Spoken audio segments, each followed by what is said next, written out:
story, a small snippet of history, but a story nevertheless. And once again, we have the esteemed Honorable Justice Roy Anderson with us, joining us again to continue in the perspective of growing up in rural Jamaica. In this particular case, it's Port Antonio, Portland. And as I constantly remind the audience that this is not about living in the past. This is simply about reflecting and reminiscing about our lives as we grew up, and as a full circle, many of us still experiencing living in rural Jamaica. And it's appropriate in some coincidental manner that the news has been buzzing about the development or continued or proposed development of tourism sector for the Port Antonio, Portland area. And, we were only talking about this last week, how Port Antonio was the root, the birthplace of the all-inclusive. And come full circle, here we are again, maybe 50 years later, 55 years later, where the East Harbor is considered for renewed development. Because I remember there was a mayor, Lassell Stucker, I think his name was, who had signed off on the development of the Folly Pier. And then there was a Kenride Pier that would act as a drop-off point for tourists because the boats wouldn't come all the way up to that wall that we are looking at behind me there, which was actually Foreshore Road. There was a pier jutting out maybe 100 meters from which the cruise passengers would disembark. But somehow, the engineering and the science was not taken into consideration with the movement of the tides and the winds and the surf and so on out at Folly. So it was only a short order. Within 5 years or so, I think, that the pier was known. I don't even think the pier was actually used more than twice, at which point in time they realized that it was going to be a major disaster. So it's time that Folly area, which is a discussion for another time, because as an open area, as a green area, serious development could have taken place there that could have enhanced the tourist product. But anyway, it's so coincidental that they are reconsidering. I won't go into the politics of it all, or the naysayers, or the people who are the pros and the cons about what's going to happen with the new proposals. But I'd like to ask my guest, Mr. Anderson, sir, Honorable Anderson, sir, what is your take without going into too much detail, what is your take on what they are proposing for the area, based on the fact that we have seen proposals put on the table before? We have seen the bugle blown before, and we have not seen the parade down the street. Not to be political, but you could say the trumpet has sounded, but that's another story. I use the word bugle, sir. Bugle. I can't put that word in my mouth. Okay. Yeah, thanks anyway. Thanks, Paca, for having me on again. It's really fascinating to see how history repeats itself. So that the cradle of Jamaican tourism is now being touted as the next frontier for development of Jamaican tourism, and particularly for high-end tourism, and using the East Harbor, which in many before the construction of the Kenride Pier was basically used when warships and Her Majesty's warships and U.S. Submarines came in, and when West Harbor was being occupied, they were anchored in the East Harbor. It's supposed to be so much deeper than West Harbor, but that's another story. But it's interesting. But this has to be seen in the context of the overall highway development, the Northern Coastal Highway, Southern Coastal Highway going up to St. Thomas, Northern Coastal Highway coming down, and they talk about a bypass road for Port Antonio and all on. So it's an interesting scenario that they've painted. And one of the things I've mentioned is the development at Boundbrook which is also supposed to come on stream with shops and factories and so on. And, we can only hope, as those of us grew up in Port Antonio, when certainly the banana boats kept the place fairly vibrant in terms of money. We can only hope that something positive will come out of these developments.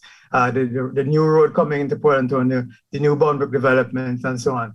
I don't know. I can't say I don't know enough about the projections, but I think it's an interesting time, and I somehow get the feeling that because there are some people from Portland, at least one or two people from Portland, who now have very high influence in the government, and who also are interested in keeping Port Antonio away from the kind of Orchardist type of development, that if it does take place, it won't be the kind of Orchardist development. It will be a much more upscale kind of development, but one which takes account of the locality, the people, and the whole history of Port Antonio and Portland, and its contribution to Jamaican tourism. So I'm hopeful for that. But it's interesting times. Yeah. So at some point in time, we'll probably have to dig a little bit deeper into this discussion as it relates to the tourism product. But we cannot. One of the things I want to emphasize is that I don't want to sit here and talk about good old days. A lot of the days were not long. A lot of the days were short for many of us. Some of the days were too long for many of us. And there was many days that it was not very good for many of us.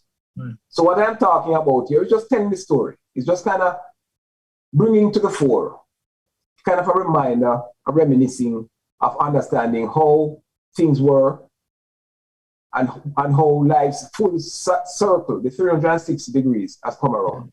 So as we speak about that, sir, you had left, you had come back, and you're still in touch somewhat with a lot of the people who grew up in the area. So from that standpoint, just give me a quick overview as we relate our own experiences. So as you relate to some of the people who you grew up with, what are you finding now in terms of the way they saw their own lives relative to the fact that they went away, came back, retired, tried to give back to community, tried to rebuild their social standing in the community and so on. So just give me a perspective on that. I think perhaps one of the things that strikes me as I start thinking about that is how many of my contemporaries are no longer with us.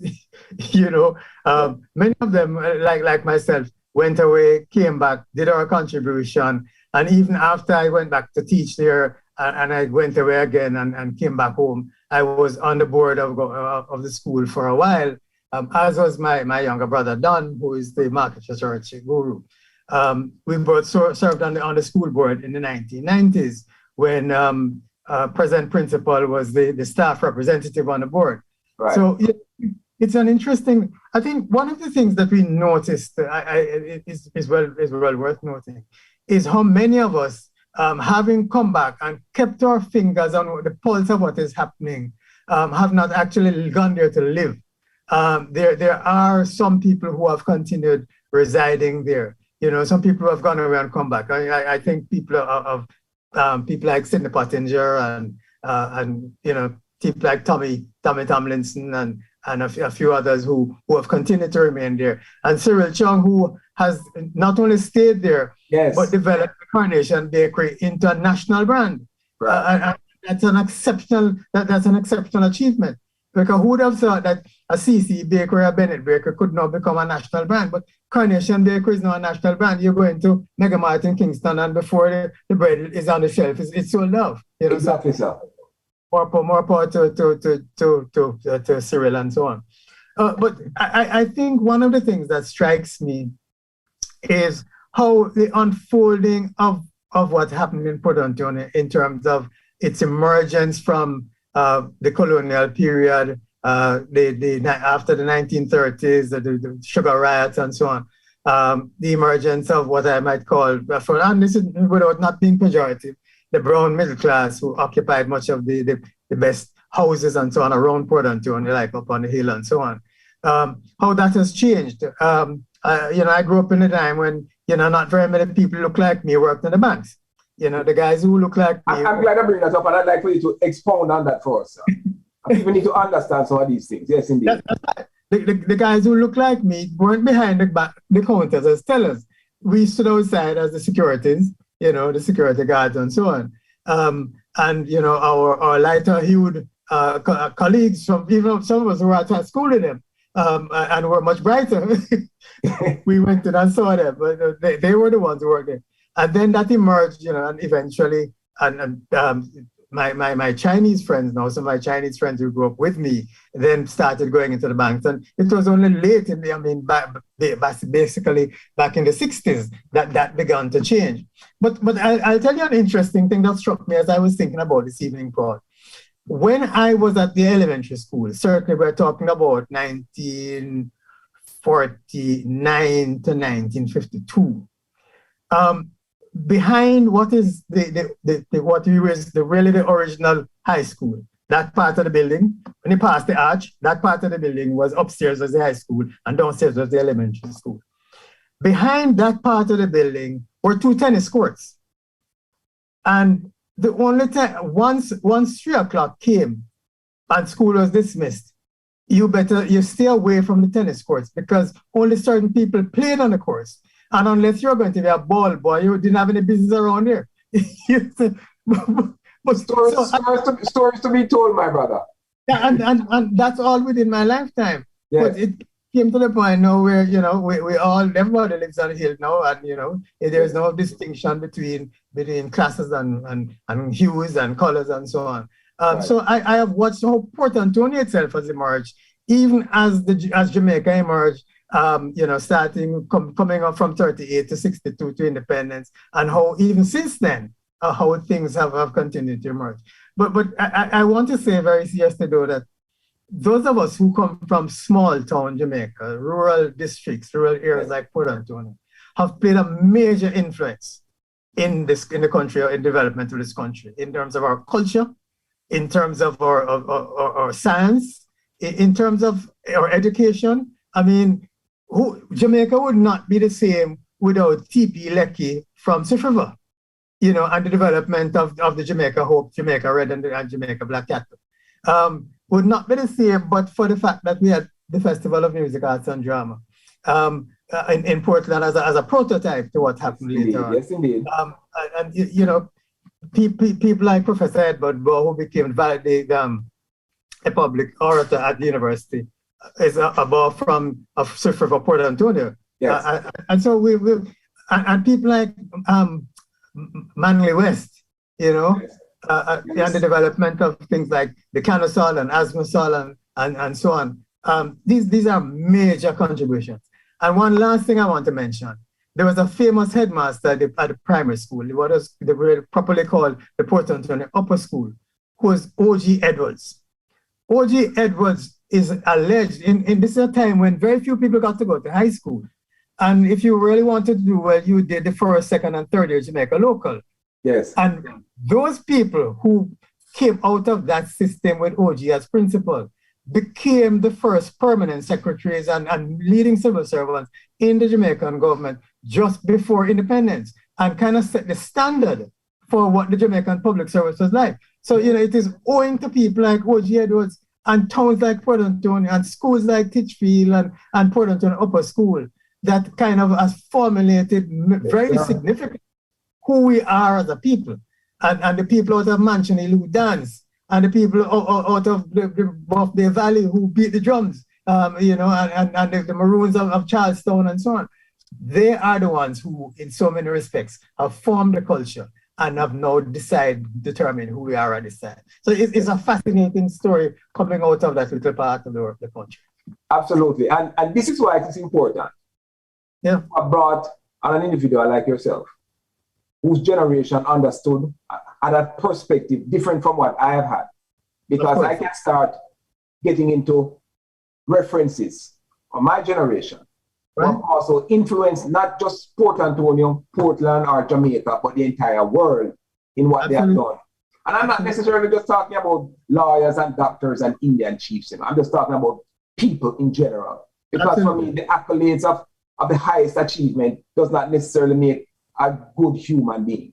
So with that, the perspective that you have brought to the table, we could go on and we could go on and we could go on in reference to how Port Antonio has in fact been that kind of bright light, however, shadowed by the brighter lights of the cities.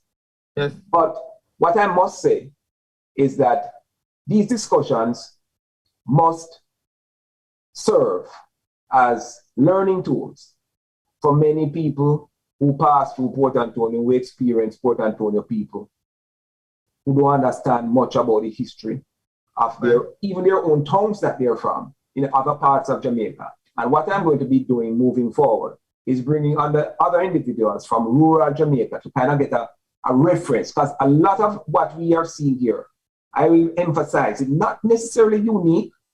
No, because the small town Jamaican experience it's like a part of a ball. They're all, no matter what side, it's still around. So thank you very much. This is the penultimate of the series, portion of the series. You're gonna be brought back next week, sir, to just do an overview, a synopsis as to how your life experience has been, having grown up and experienced working, living, garnered all your strengths and weaknesses out of the small town Port Antonio. So having said that, in conclusion for this evening's program, I'd just like to point out the fact that we have been discussing over the past number of weeks how our town has been influential in the development of our country, Jamaica.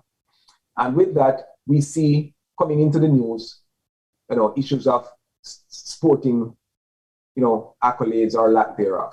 We see the development of tourism being brought back to the table.